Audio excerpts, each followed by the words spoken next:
Hey, third grade. So today we're going to practice placing various fractions on a number line.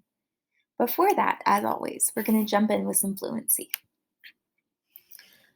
We're going to get started. You're going to use your finger to be pointing to a lot of things on your screen, and then we're going to check them together. Let's get started by pointing to where 1/2 would be on this number line. Exactly. We know that 1/2 is going to be between 0 and 1. We divide that in two because 1/2 is two parts, and you label it 1/2. Now, using your finger, show me where 2/2 would be on the number line. In the air, write what 2/2 looks like as a fraction. Exactly. We know 2/2 is equal to 1/2, so it's going to be at the whole on the number line, and we write 2/2 as 2/2.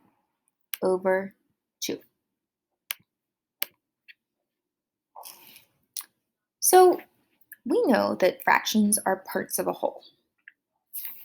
There are different ways that you can say 1/2 depending on what your unit fraction is. 1/2 and 1/10 can refer to the same whole. If you are in 1/2, how could you say the whole? Exactly, 2/2. How about if your unit fraction is 1/10? How could you say the whole? Exactly, 10/10. What about if your unit fraction is 1/5? What's the whole? You're right, 5/5. We're going to start by drawing a number line with endpoints 1 and 4. As I do this on the screen, I want you to be tracing along as well. Start by making the number line in the middle of this gray box.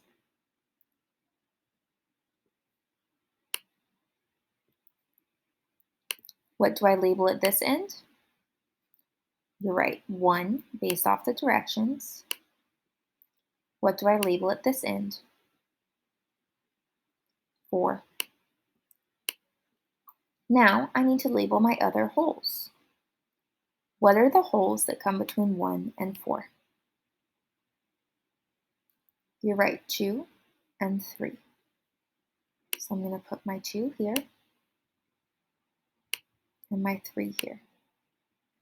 Now the directions say to partition each hole into thirds. How many parts am I dividing each hole into? 3. You're correct.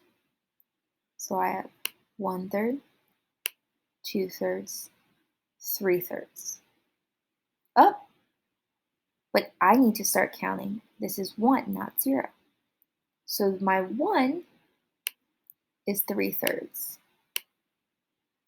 4/3, 5/3, 6/3, 7/3, 8/3, 9/3, 10/3, 11/3, 12/3. We're going to try this again. We have a number line here that goes from 1 to 4. We're going to start by dividing it into halves. Point where I would draw my line to divide 1 and 2 into halves. Right. Point where I would draw my line to divide 2 and 3 into halves. Yep. Point where I would draw my line to divide 3 and 4 into halves. Exactly. Now let's get started. We know that over here we have 0, our imaginary 0. So we have 0, 1/2, because 1 is going to be 2/2.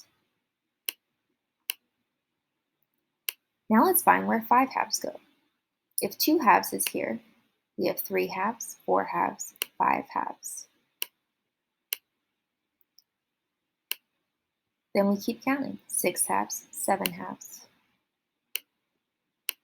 We know right here, that's going to be then our 8/2. Today, you're going to practice this in a form.